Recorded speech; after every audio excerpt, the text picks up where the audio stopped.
Nosotros hemos hablado del taller, hemos hablado del perdón y del arrepentimiento. Fue con lo que empezamos este discipulado, porque es un discipulado para sanidad y restauración.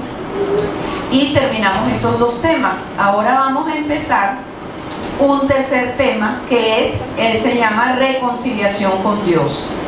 Vamos a empezar el tema de reconciliación con Dios, porque si para nosotros poder perdonar y arrepentirnos, necesitamos tener una reconciliación genuina con el Señor. Amén.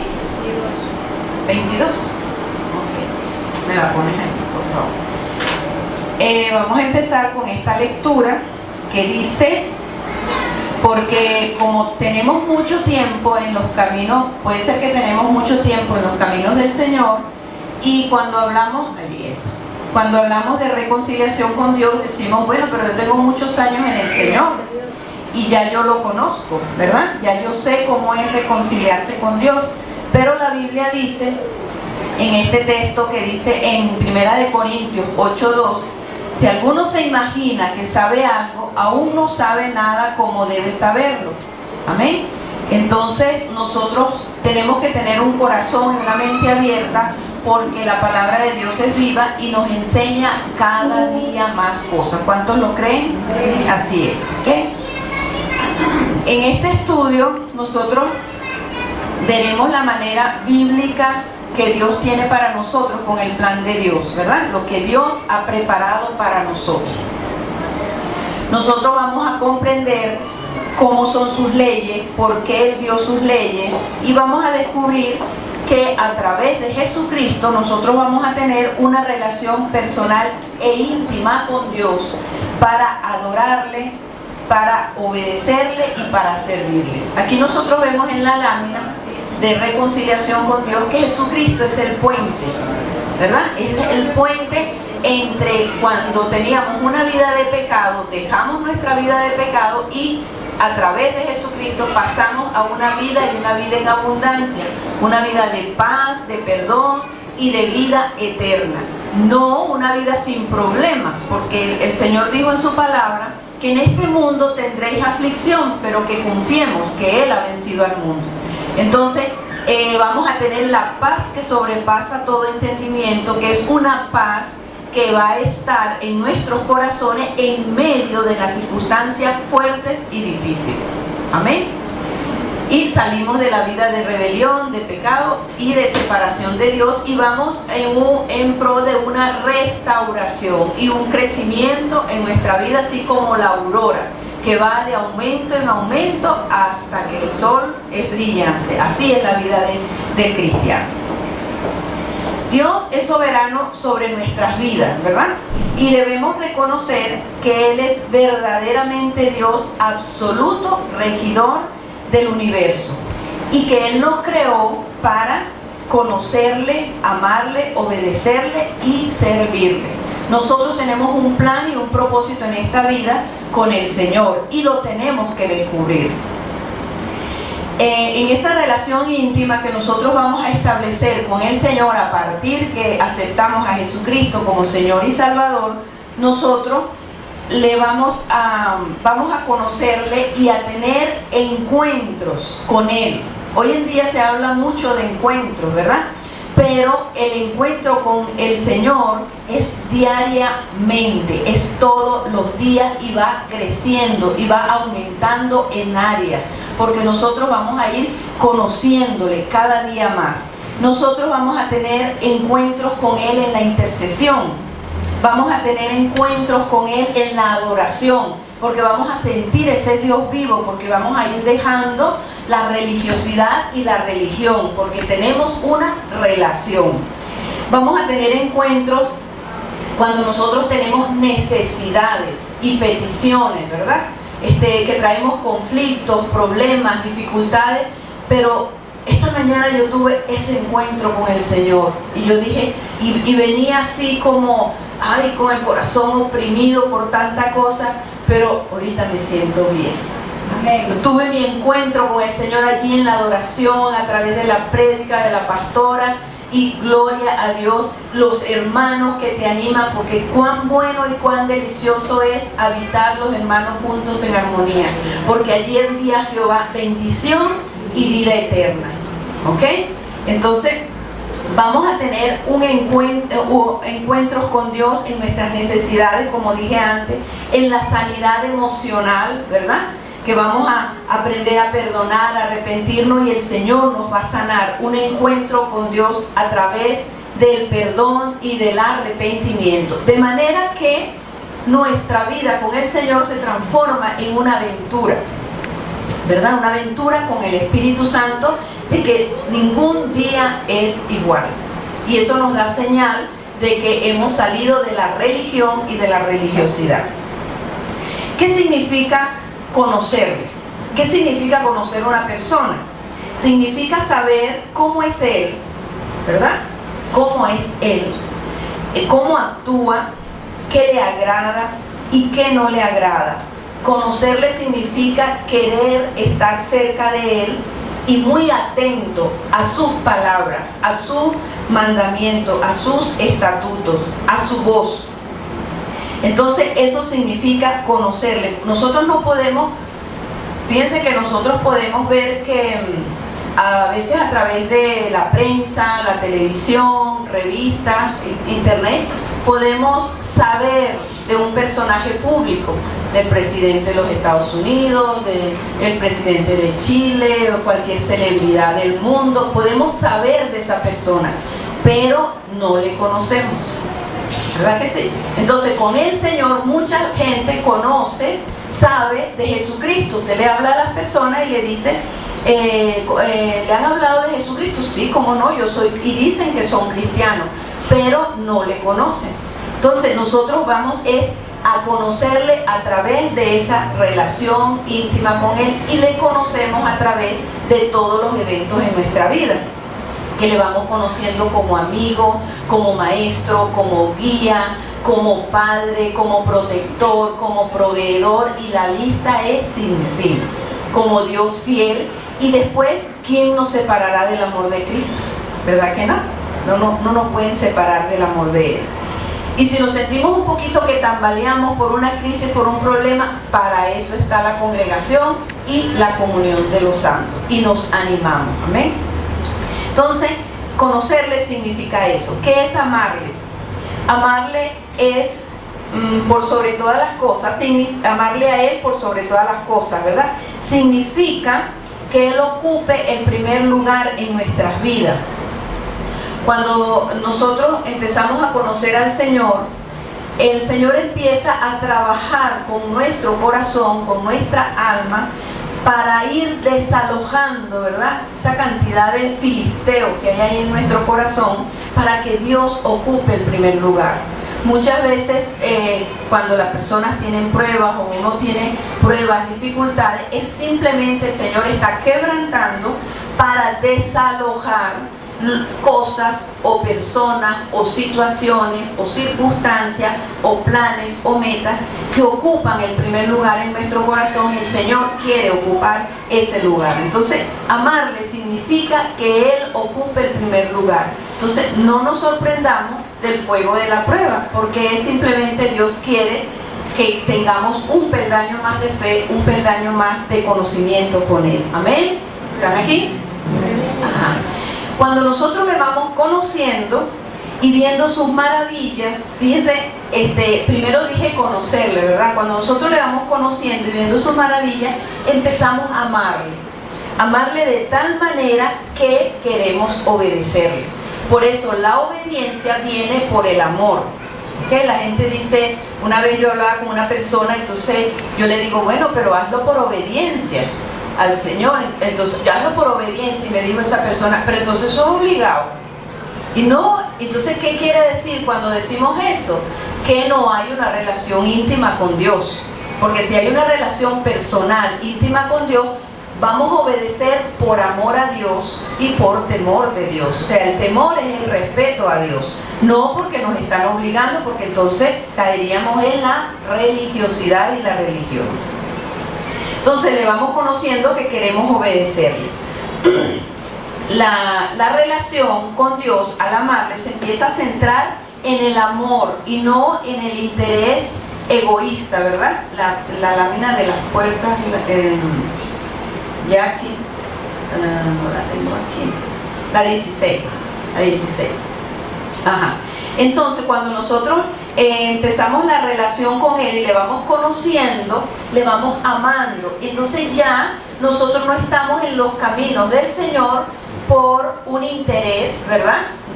Ni porque tenemos problemas o crisis, no estamos por miedo de ir al infierno, ni porque somos religiosos o tenemos una tradición familiar, sino que ya establecemos una relación personal con Él porque empezamos en esa comunión. De allí la importancia de leer la Biblia, orar, comunicarnos con el Señor y obedecer en el discipulado, para que nosotros podamos ir creciendo en el amor en el Señor. Amén.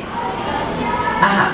Vamos a ver el punto de obedecerle. ¿Qué significa obedecerle? Fíjense que Él nos creó para conocerle, amarle, obedecerle y servirle.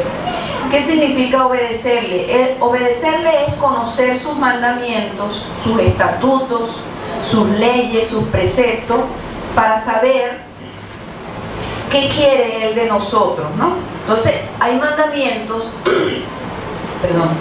que nosotros lo vemos en la palabra, que son generales, como dicen los 10 mandamientos. Pero también cuando nosotros vamos estrechando esa relación con el Señor, entonces el Señor nos da estatutos. Los estatutos son leyes que son más personales. Cuando uno va buscando del Señor, el Señor te empieza a limpiar y a quitar cosas que solo a ti te las dice. No es, por ejemplo, una persona en el Antiguo Testamento, una persona que era nazareo, le decía que no se podían cortar el cabello. Eso no era para todo el mundo, era un estatuto para los nazareos, ¿verdad?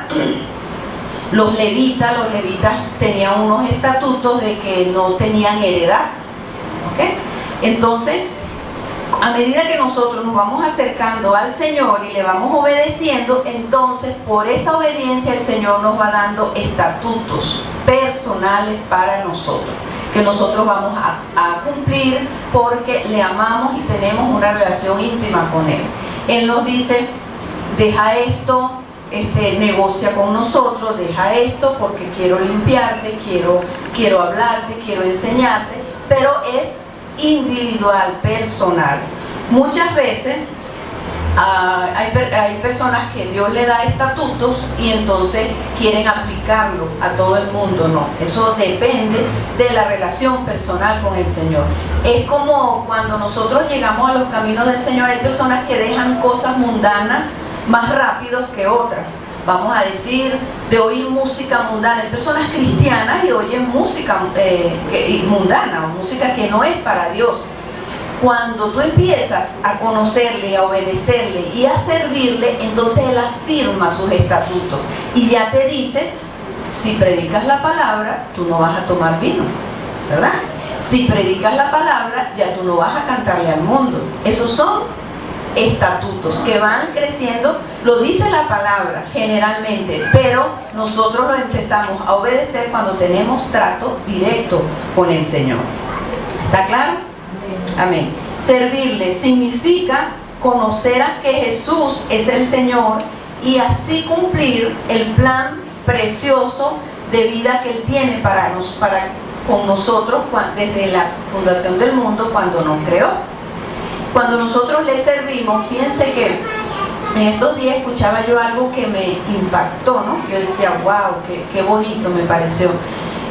Que Daniel, cuando los muchachos estos estaban en el foso de los leones o en el horno de fuego, que le decía, bueno, no les ha pasado nada, le decía el rey, ¿no?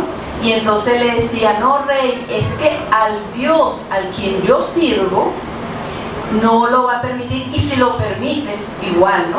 Pero Él no dijo al Dios en que yo creo, sino al Dios al que yo sirvo, porque cuando ya tú sirves, entonces ya tú tienes una secuencia de una intimidad de amarle, de obedecerle, de conocerle y por eso le sirve. Entonces cuando uno le sirve, hay muchas promesas del Señor para los que le sirven.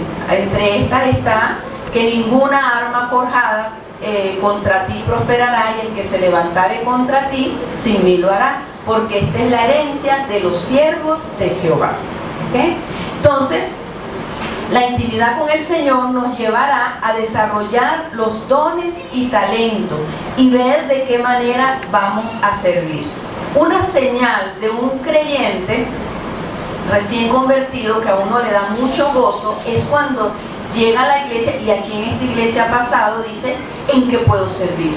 Yo quiero hacer algo para la iglesia, ¿verdad? Eso es una señal poderosa de que hubo una conversión genuina, de que hubo un encuentro con el Señor, como le pasó a Saulo de Tarso cuando le dijo: ¿qué quieres que haga? ¿Verdad? O sea, ya está la disposición de servir para desarrollar los dones y talentos y ver el propósito que Dios tiene para con nosotros. Vamos a ver. Fíjense, ¿qué podemos hacer para desarrollar los dones y talentos? Una vez que nos convertimos al Señor, vamos a evangelizar, hablar de Cristo, hablar lo que Dios hizo con nosotros, porque muchas veces decimos, pero es que no sé evangelizar, no sé qué decirle. Si usted, lo que Dios ha hecho contigo y conmigo, eso es lo que yo le puedo decir a la gente, y puedo hablarle de Cristo.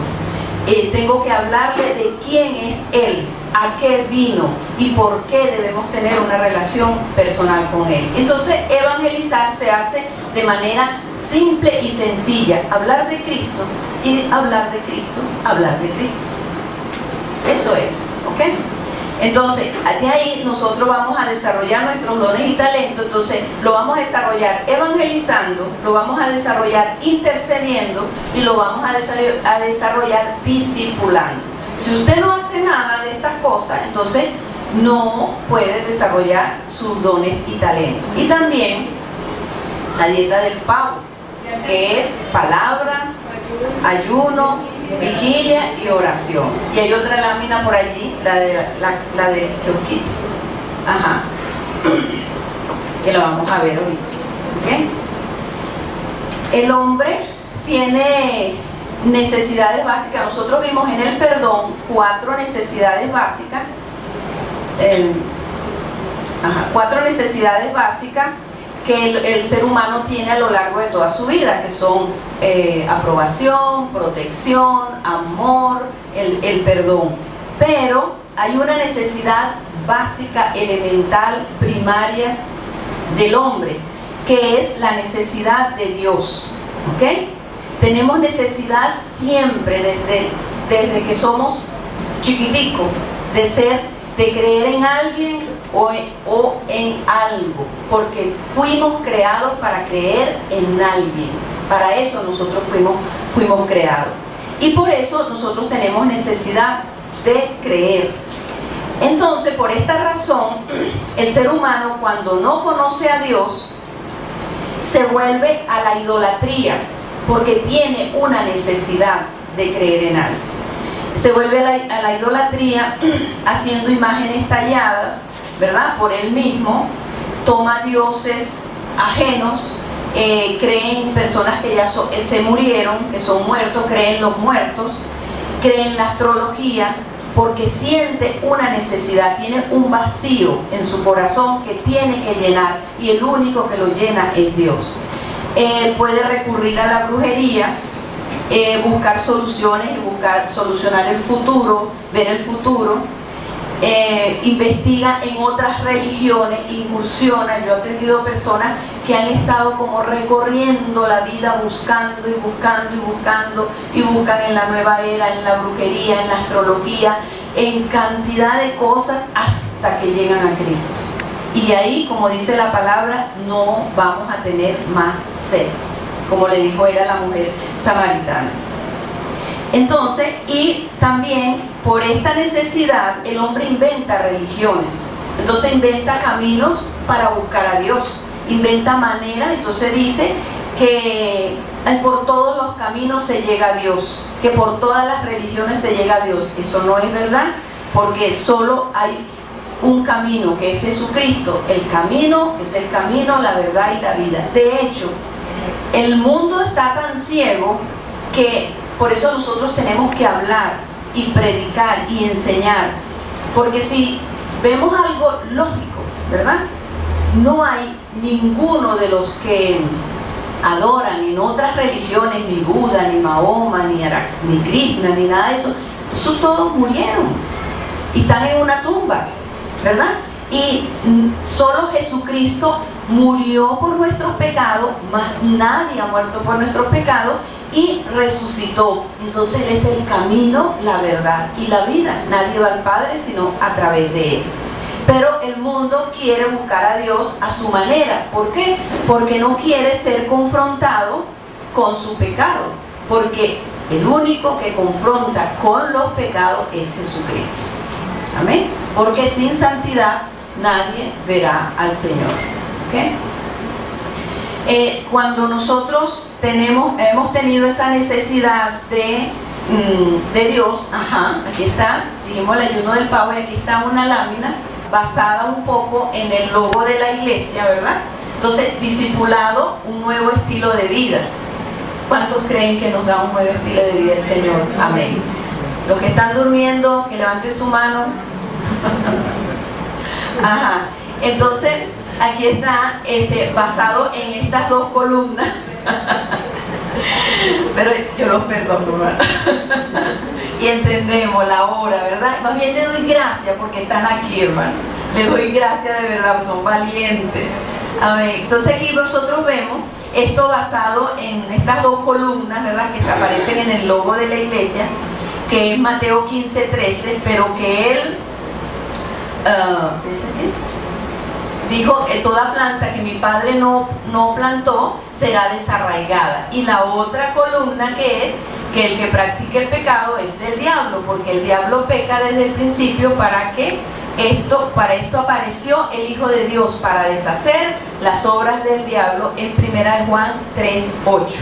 Si nosotros queremos establecer una vida fructífera en el Señor desde que empezamos, cuando empezamos a discipular a las personas, lo vamos a empezar a meter derechito, ¿verdad? Derechito por los caminos del Señor. Entonces aquí está este acróstico de casa, ¿verdad? Nosotros venimos a la casa del Señor y aquí venimos a refugiarnos. Entonces la C dice comunión íntima con Dios. ¿En qué consiste? En Biblia, oración, perdón y arrepentimiento. Eso lo trabajamos en la comunión íntima con Dios. El ayuno es indispensable. Si nosotros queremos que un discípulo cambie, nosotros debemos animarlo a que ayune, porque de esa manera el Señor revela los pecados ocultos. También debemos animarlo a enseñarle acerca del principio de autoridad, a la sujeción. Si no hay sujeción en un discípulo, entonces no va a haber victoria. No va a haber victoria en la vida de esa persona. Y todo se va a revolver y va a patinar en lo que puede perdonar y puede arrepentirse. Pero si no hay sujeción y hay rebelión en su vida, entonces la sanidad va a patinar, va a volver a lo mismo y se le va a volver a repetir. Y lo otro que debemos decirle a un discípulo es la adoración. Cuando nosotros adoramos, confirmamos que estamos en la presencia del Señor, los cielos se despejan, nuestro entendimiento se despeja. Amén. Para nosotros poder conocer a ese Dios todopoderoso, al único que merece adoración. Que dice, ay, pero es que me cuesta adorar, es que no puedo. Ahí tenemos que estar con ese discípulo y decir, debes adorar. Entonces, ¿qué tenemos que hacer? Decirle, te tienes que deshacer de los dioses falsos, de los dioses del pasado, lo que tú creías en el pasado, porque eso no te deja adorar. ¿Ok? Entonces, también nosotros debemos perdonar a nuestros padres por inclinarnos a adorar dioses falsos, por llevarnos a la brujería, por impartirnos la cultura del horóscopo, de venerar y adorar santos, ¿verdad? Y los astros y todo eso. Entonces debemos perdonar, que ya lo vimos en los temas pasados, perdón y arrepentimiento para nosotros refugiarnos en el único y Dios verdadero, que es Padre, Hijo y Espíritu Santo. Amén. Seguimos aquí. Debido a que Dios es nuestro creador perfecto y justo, Él tiene derecho de gobernar y ordenar nuestra vida. El señorío de Cristo significa que yo lo acepto como mi Salvador, pero también lo acepto como mi Señor. Muchas veces las personas aceptan al Señor como Salvador y ahí se quedan, tienen la salvación nada más, pero no lo reciben en su corazón como Señor. Cuando nosotros empezamos a practicar esto, entonces le estamos diciendo: tú eres mi Señor, porque yo te puedo adorar, quiero sujetarme a las autoridades en todas partes que conozca, por amor al Señor, no por obligación ni por manipulación, no, eso es por respeto y amor al Señor. Voy a ayunar, ¿verdad? Voy a quebrantar mi carne y voy a tener mi comunión íntima diaria con Dios, de Biblia, oración, perdón, arrepentimiento, etc. ¿Ok? Entonces le damos ese permiso de que Él sea nuestro Señor y que gobierne nuestras vidas. Gobierne nuestras vidas y en una relación de amor, de comunión, de obediencia y de servicio para su gloria. Cuando Dios gobierna nuestras vidas, que decimos: Señor, yo no quiero nada que no sea tu voluntad. Yo quiero lo que sea tu voluntad. Lo que no sea tu voluntad puede ser muy bueno terrenalmente, pero si no es tu voluntad, no lo quiero. Amén. Puede ser dinero. Muchas veces pensamos: bueno, pero el dinero es bueno, pero si no es la voluntad de Dios, no lo quiero, porque no lo voy a disfrutar. ¿Okay? En estos días hablaba yo con una persona que me decía que ella, una de las cosas que le pedía a Dios era que ella le decía que ya es cristiana, madura y todo, muy sincera con el Señor, pero ella me comenta que ella le decía al Señor: ay Señor, yo quiero tener real, porque yo así voy a ser feliz.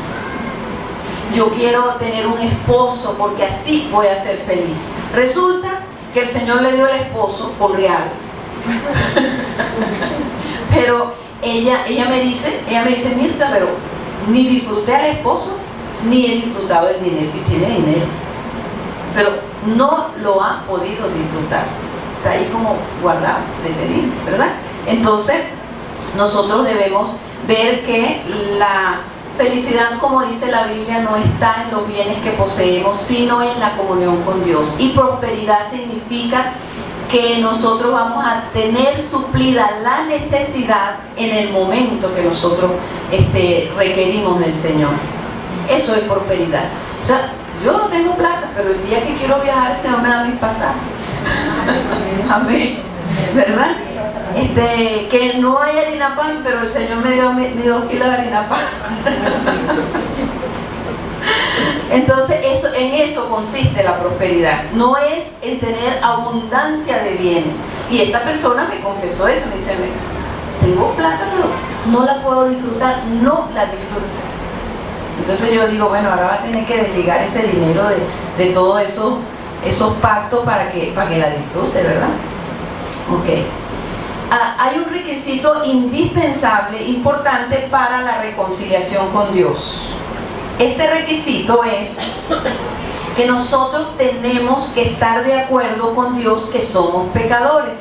Si nosotros no estamos de acuerdo en esto, que somos pecadores, entonces no puede haber reconciliación con Dios. No vamos a ver la victoria en nuestra vida, porque hay algo falso en ese sentido en nuestras vidas. Vamos a leer Romanos 3, 10 al 12, que dice: como está escrito, no hay justo ni aún uno, no hay quien entienda, no hay quien busque a Dios, todos se desviaron a una, se hicieron inútiles, no hay quien haga lo bueno, no hay ni siquiera uno.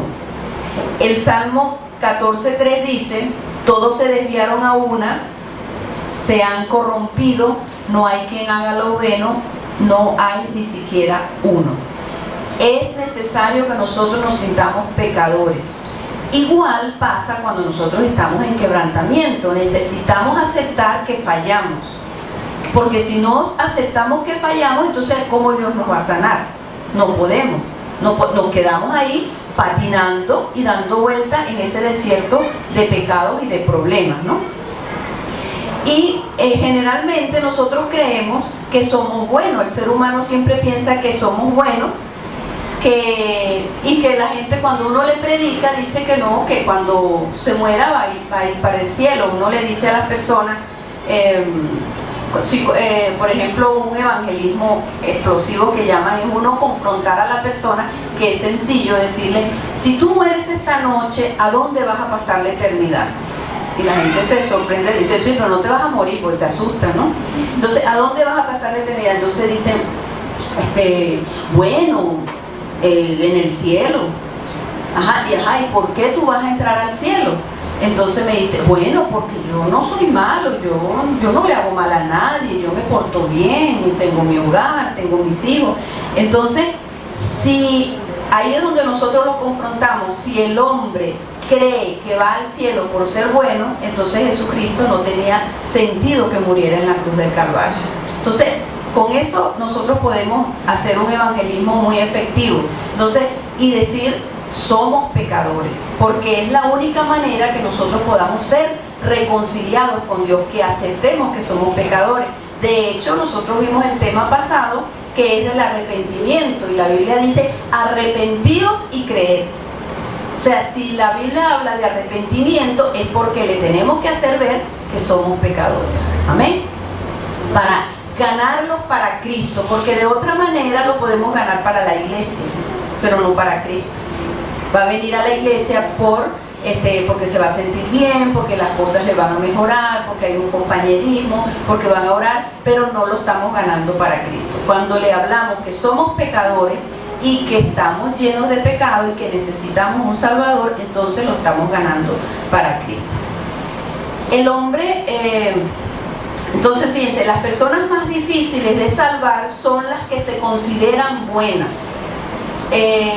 Fíjense que cuando hace muchos años que yo me convertí y estaba el Club 700 en la televisión, y yo lo veía con mi esposo, y yo estaba así lo más ferviente, y veíamos aquellos testimonios que bueno, que estaba en las drogas y se sanó, en el alcoholismo, que hizo, o sea, esos testimonios fuertes que pasan, ¿no? Entonces mi esposo lo veía y lo veía y lo veía, y un día me dijo: bueno, chica, ¿y qué fue lo que tú hiciste para que tú te metieras a eso? Entonces tú hiciste algo.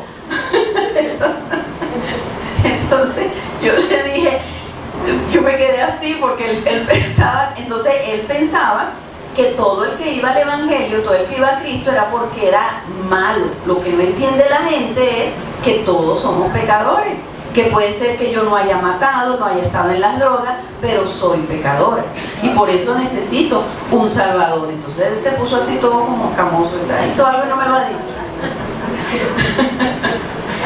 Entonces, el hombre siempre ha tratado de excusarse de su responsabilidad de pecado, ¿verdad? Pero si nosotros nos excusamos de esa responsabilidad, no, yo soy bueno, bueno, entonces tú no necesitas a Cristo, porque Jesucristo vino a buscar pecadores al arrepentimiento. No cortemos allí el versículo, porque generalmente se corta, que decimos: es que Jesucristo vino a buscar pecadores. No, vino a buscar pecadores al arrepentimiento. Tenemos que hacer algo. No es solamente creer en Jesucristo, sino tenemos que arrepentirnos. Aquí hay una ilustración que tengo aquí, que un gobernador visitaba periódicamente, para que podamos captar un poquito más lo que les estoy diciendo, ¿no? Un gobernador visitaba periódicamente la cárcel para hacer indultos, pero los de la cárcel no sabían. Entonces él hacía su ronda preguntándole en cada celda le preguntaba: ¿tú por qué estás aquí? Entonces le decía: por la culpa de mi exmujer, decía, ¿no? Iba a la otra celda y seguía pasando. ¿Tú por qué estás aquí? Bueno, porque me acusaron de un crimen que no cometí. Seguía: ¿y por qué estás aquí? Y le dice: bueno, porque la justicia está corrompida y me acusaron de una estafa que yo no hice. Siguió recorriendo las celdas y siempre había una excusa, porque dicen que la gente que está en la cárcel siempre dice que es inocente, ¿verdad que sí? Dicen que es inocente. Entonces, cuando él llegó al final, se consiguió con un joven de 23 años y le preguntó: ¿por qué tú estás aquí? Y entonces le dijo, porque hice algo horrible, cometí este pecado, esto, a ese le dio el indulto. Asimismo, es el Señor Jesucristo con nosotros. Si nos humillamos y nos confesamos que somos pecadores delante de Él, entonces Él nos va a dar la libertad. Porque la libertad es en Cristo Jesús. ¿Verdad? Ok. Así es, Cristo con nosotros. Igual como les dije anteriormente, en el quebrantamiento para sanidad y restauración, nosotros si estamos heridos, estamos ofendidos, estamos dolidos, tenemos las emociones negativas alteradas, entonces ahí hay un pecado. Tenemos que humillar y decir, Señor, soy pecadora, muéstrame el pecado oculto, para que nosotros podamos también ser libres, libres en nuestras emociones. Amén. Entonces vamos a ver la lámina 5, la lámina número 5, que es esa es la de no culpable, porque muchas veces, como decían estos, los que estaban en la cárcel, decía que estaban allí por culpa de otras personas, entonces no hay culpable. Cuando nosotros vemos que no hay culpable, entonces nosotros estamos tomando nuestra responsabilidad de pecado. Como este tema se llama la reconciliación con Dios, el Padre dio una provisión para acercarnos a nuestro Padre Celestial y para alejarnos de la vida de pecado y rebelión. Entonces lo vemos en Romanos 5:8 que dice, mas Dios muestra su amor por nosotros, mas Dios muestra su amor para con nosotros en que siendo aún pecadores, Cristo murió por nosotros. Jesucristo es la provisión para que nosotros podamos ser salvos, para que nosotros podamos tener una reconciliación con Dios, una reconciliación con el Padre. Fíjense que Jesucristo, cuando Él oraba, Él nunca hablaba de Dios en la palabra, Él decía Padre, porque a eso es que nosotros debemos llegar, a ser reconciliados con nuestro Padre Celestial, y por eso fue que Jesucristo vino a morir en la cruz del Calvario. ¿Okay? Entonces Jesucristo es la provisión, como aparece en la lámina 22, ya aquí, la lámina 22. La convicción de pecado en nuestra vida nos lleva a reconocer que no podemos seguir viviendo a la deriva, que vivir para nosotros mismos, vivir sin dirección, vivir en la vida como que si somos un aeropuerto sin radar. ¿Ustedes se imaginan lo que es un aeropuerto sin radar? El desastre que es, ¿verdad? Entonces nosotros no podemos seguir viviendo así, y nosotros tenemos que llevar a las personas a que sientan que necesitan a Cristo para que dirija su vida, para que gobierne su vida, pero primero deben sentirse pecadores delante de Dios. Entonces, muchas veces la gente inconversa dice, no, porque es que yo me cansé de sentirme culpable, de sentirme mal. No, es que tenemos que sentirnos pecadores para que Dios pueda hacer efectiva la salvación y el señorío de Jesucristo se efectúe en nuestras vidas, ¿no? La convicción de pecado nos lleva a reconocer que no podemos seguir viviendo a la deriva, ¿no? Ni para nosotros mismos, ni sin la dirección de Dios. Aún cuando somos cristianos de muchos años, nos debe dar temor de Dios, tomar decisiones sin la dirección de Dios, o yo tengo que decirle al Señor todos los días, Señor, dirige mi vida, que yo no haga nada fuera de tu voluntad, porque no quiero nada fuera de la voluntad de Dios, porque de nada me va a servir. Es necesario tener convicción de pecado para arrepentirnos, porque el amor de Dios no puede perdonar nuestros pecados si yo no lo confieso, me arrepiento y lo abandono. El amor de Dios no puede perdonar. O sea, para que Dios perdone mis pecados, yo tengo que arrepentirme y confesar mi pecado. Amén. Proverbios 28:13 dice, el que encubre sus pecados no prosperará, mas el que los confiesa y se aparta alcanzará misericordia. Nosotros tenemos que confesar a Dios nuestros pecados para alcanzar el oportuno socorro y la misericordia de Dios. También en Primera de Juan 1:8 al 10 dice: si decimos que no tenemos pecados, nos engañamos a nosotros mismos y la verdad no está en nosotros. Si confesamos nuestros pecados, Él es fiel y justo para perdonar nuestros pecados y limpiarnos de toda maldad. Muchas veces se dice por allí que el Señor perdona tus pecados, pero las consecuencias quedan. Pues eso no es verdad, porque este texto me dice que nos limpia de toda maldad.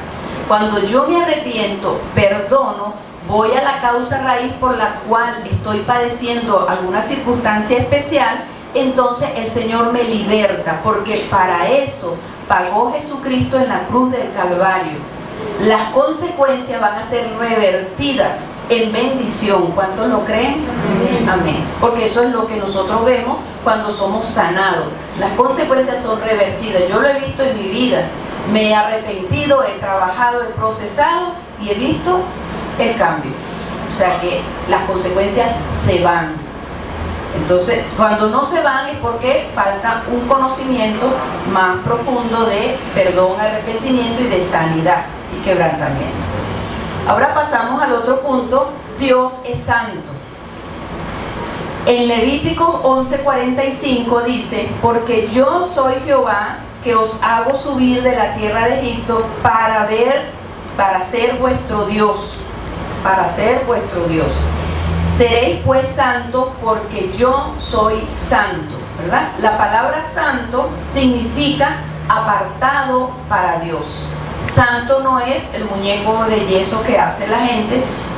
Santo es una persona que se aparta para Dios, que va camino a la perfección. Eso es lo que significa santo. Entonces, Dios es santo. Cuando nosotros nos arrepentimos delante de Él y nos arrepentimos genuinamente porque reconocemos nuestro pecado, nos estamos enfrentando a la santidad de Dios, que nosotros lloramos de arrepentimiento: Señor, perdóname por esto que hice. Entonces nos estamos enfrentando a la santidad de Dios. Por eso es que la Biblia dice que sin santidad nadie verá al Señor. Por eso el cristianismo es un proceso de santificación, restauración y sanidad. ¿Amén? Vamos a ver ahora el otro punto de el otro punto de la creación de Dios. Estamos en el tema de reconciliación con Dios. Este tema es importante que nosotros lo tengamos presente cuando estamos discipulando y evangelizando a las personas, porque la vamos a orientar y la vamos a centrar donde está parado, porque la gente no conoce a Dios, ni sabe por qué que está aquí, ni cuál es el propósito que Dios tiene para su vida, ¿no? Entonces, cuando nosotros le decimos, Dios decidió crearlo y nos creó a su imagen y semejanza. Gracias. Permiso. Gracias. Dios decidió crearnos y nos creó a su imagen y semejanza. Dios es espíritu y somos semejantes a Él en sentimientos, emociones, voluntad y decisiones. Cuando nosotros leemos la Biblia, ¿verdad?, vemos que Dios decide, que Dios habla, que sentimos como Él, porque fuimos creados a la imagen y semejanza de Él. Y en el proceso de santificación nos vamos acercando a esa imagen perfecta del Señor, por lo cual Él nos creó. En Génesis 1:27 dice: y creó Dios al hombre a su imagen, y a imagen de Dios los creó, varón y hembra los creó, a su imagen. Somos imagen de Dios, fuimos creados a la imagen de Dios. Vino el pecado y el enemigo trastornó el plan de Dios, pero para eso vino Jesucristo. Amén. A rescatarnos, a restaurarnos, si nosotros lo recibimos en nuestro corazón como nuestro Salvador y como nuestro Señor en nuestras vidas. La Biblia nos dice que nos hizo semejante para que nosotros pudiéramos, ¿qué? Para que nosotros pudiéramos relacionarnos con Él, ¿verdad? Porque fíjense, si más adelante yo digo que si nosotros tuviéramos la potestad de que estuviéramos solos en el universo y tuviéramos la potestad de crear una persona o alguien y para comunicarnos, ¿qué crearíamos? Alguien igual a nosotros, ¿verdad que sí? Porque yo quiero hablar, yo quiero comunicarme, yo quiero tener una relación, entonces crearía eso. Eso fue lo que hizo Dios. Él nos creó a su imagen y semejanza porque su plan era tener una relación íntima con nosotros. Él nos anhela celosamente, Él quiere nuestra intimidad con Él. Y muchas veces cuando nosotros no tenemos esa intimidad y nos estamos apartando porque las cosas no están yendo muy bien, de repente viene algo y porque el Señor dice, ven acá, porque a veces tiene que alarnos con quebranto a su presencia, ¿verdad? Pero no debemos esperar eso, porque la vida en el Señor es tan deleitosa, tan bella, tan emocionante, es una aventura que uno quiere estar siempre allí. Amén. En la Biblia nos dice que nos hizo a su semejanza, ¿verdad? Lo dice aquí en Génesis 1:21, dice, entonces dijo Dios, hagamos al hombre a nuestra imagen, conforme a nuestra semejanza, y señoreen los peces del mar, las aves del cielo, las bestias en toda la tierra y en todo animal que se arrastre sobre la tierra. No solamente nos hizo a su imagen y semejanza, sino que nos dio esa potestad de gobernar la tierra y sojuzgarla. Él nos entregó la tierra, pero Adán y Eva la entregaron al enemigo. Por eso nosotros tenemos que rescatar todo eso a través de Cristo Jesús. Ajá. Fíjense que la Biblia dice que Dios caminaba con el hombre en la tierra. ¿Y por qué? Porque nosotros le pertenecemos a Él, como una obra de arte le pertenece a quien la creó. Así le pertenecemos al Señor. Entonces dice que Él caminaba con el hombre en la tierra, porque éramos su deleite. Él quería deleitarse con su creación, pero quería deleitarse de manera libre, espontánea, por voluntad propia del ser humano, no como robot, porque para eso Él tiene ángeles, ¿verdad? Entonces lo que a Dios le deleita es que nosotros nos relacionemos a Él voluntariamente, sin manipulación, sin obligación, sino por amor. ¿Amén? Entonces fíjense, nosotros somos su pertenencia amada. No somos dueños de nosotros mismos, le pertenecemos a Él y por eso tenemos que postrarnos ante Él. Y qué belleza es pertenecerle al Rey de Reyes y Señor de Señores, al que creó el cielo, la tierra, el mar, las estrellas, todo, que nos hizo a nosotros una máquina perfecta, un ser humano perfecto. Entonces tenemos un gran privilegio de pertenecerle al Dios único y todopoderoso. Amén, amén, amén, amén. Ahí están aquí, qué bueno. Génesis 3:8 dice, y oyeron la voz de Jehová Dios que se paseaba en el huerto al aire del día, ¿verdad? Esto es lo que vino a restaurar Cristo, porque Adán y Eva tenían comunión con Dios en el huerto, tenían esa comunión, esa relación que fue rota por el pecado de Adán y Eva. Entonces, fíjense que dice, oyeron la voz de Jehová su Dios que se paseaba en el huerto al aire del día. En el Salmo 103 dice, reconoced que Jehová es Dios, Él nos hizo y no nosotros a nosotros mismos. Pueblo suyo somos y ovejas de su prado, porque somos de Él, somos su pueblo, somos ovejas de su prado. Él mandó el mayor rescate del mundo, a Jesucristo, a su único Hijo, para que todo el que en Él crea no se pierda, mas tenga vida eterna. Amén, amén. Entonces, en conclusión, nosotros tenemos que llegar a la conclusión de que Él es nuestro creador y a Él le debemos la vida y todo lo que somos y todo lo que la tierra hay. Por eso Él merece la adoración. ¿A quiénes debemos adorar? No debemos adorar a ningún hombre, sino al Dios vivo. Vamos a pasar a este punto que la Biblia dice, ¿verdad? La Biblia nos dice, por ejemplo, tenemos el caso de Pablo, del apóstol Pablo, cuando hizo el milagro en Listra, ¿verdad?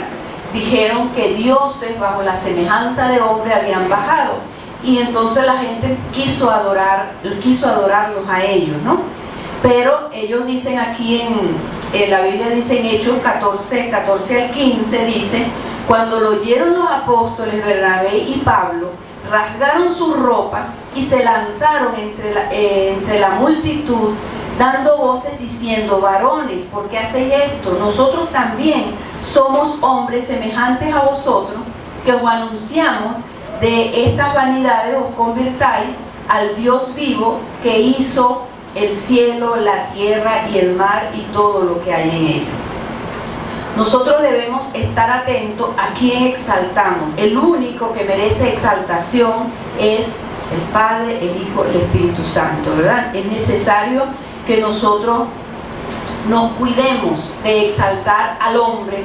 Podemos dar gracias cuando vemos que Dios nos bendice a través de una persona, ¿verdad? A través de esos dones. Pues damos gracias a Dios, Señor, porque tú eres el que das esos dones. Gracias a ti primero. Entonces debemos cuidarnos de exaltar. Fíjense que a Pablo, a Pablo y a Bernabé lo querían exaltar como dioses. Ellos dijeron que no. Así nosotros probablemente no se van a postrar, vamos a decir físicamente, pero sí con mucha exaltación. No, y que fulano, y que fulano. Entonces no debemos dar gloria a Dios, porque todos los dones son de Dios, y lo que hacemos simplemente somos un vaso, somos un canal, somos como el tubo por donde pasa el agua, somos el instrumento, pero toda gloria y toda honra es para Dios. Entonces debemos estar atentos cuando nosotros servimos y nos exaltan mucho sin declararle la gloria y la honra a Jesucristo, porque todo es de Él. Porque cuando no hacemos esto, entonces, ¿qué es lo que sucede? Que el Señor es celoso. El Señor es celoso y dice que no comparte su gloria con nadie. La gloria es de Él solamente. Entonces nosotros tenemos que cuidarnos de exaltar a los hombres, o que nos exalten a nosotros de manera desmedida. Y si sentimos mucha necesidad de halagos, de exaltación, que tengamos esa necesidad, que nos digan, y si no me dicen nada no sigo, y si no me dicen nada no lo sigo haciendo, entonces nosotros debemos sanar. Amén. Debemos sanar porque tenemos una falta de aprobación en nuestro corazón, y la aprobación viene de Dios. Y por eso nosotros necesitamos sanar en esa área. Muchas veces yo le pregunto al Señor: Señor, ¿qué te pareció? Dime, háblame, dime tú, dame tu aprobación tú. Y Dios me habla, Dios me dice y me da esa seguridad cuando la necesito. Pero si la estoy buscando de los hombres, entonces tengo que sanar. Tengo que sanar porque tengo un hambre ahí media extraña, que hay que sanarla, ¿no? No debemos alimentarnos pues de eso, sino de la presencia del Señor. De la presencia del Señor y de su aprobación. Cuando Jesucristo fue bautizado, dijo: este es mi Hijo amado, en quien tengo complacencia. Nosotros debemos buscar la complacencia del Señor. ¿Te gustó? A lo mejor no me dijo nadie nada, ¿verdad? Pero con mi comunión con el Señor sí me aprueba, me explica, me anima, me corrige y me dice, ¿ok? Entonces debemos examinar la motivación por la cual hacemos las cosas, que las hacemos para el Señor y no para que el hombre nos alabe y nos halague. Si nos halagan, bueno, gloria a Dios, me voy de rodillas al Señor y le digo: Señor, toda gloria, esto que me dijeron esto bueno, bonito, positivo, esto lo pongo en tu presencia, y toda gloria es tuya porque eso lo diste tú, porque todos tus dones son tuyos y todo lo que hacemos viene de ti. No tengo nada que tú no me hayas dado. Y cuando yo me postro, pues entonces puedo oír cualquier halago sin que eso me haga daño, ¿verdad? Porque somos humanos y necesitamos el ánimo unos a otros. ¿Amén? ¿Estoy claro? Amén. Ok. Entonces, ¿dónde quiere habitar Dios? Ya nos quedan como 5 minutos. ¿Dónde quiere habitar Dios? En Hechos 17:24, fíjense que es toda una información que nosotros debemos darle a los discípulos, ¿verdad que sí? Que es un tema bastante evangelístico. Y esto es un tema, fíjense que la cruz tiene dos maderos, el horizontal y el vertical. Este es un tema hacia Dios. Y hay otros temas que damos que son muy horizontales, que son para beneficio de nosotros los creyentes. Amén. Entonces este es hacia Dios, para conocerle y darle a conocer, para que entren por la puerta de Jesucristo. No queremos llenar la iglesia, queremos llenar el corazón de Cristo. Amén.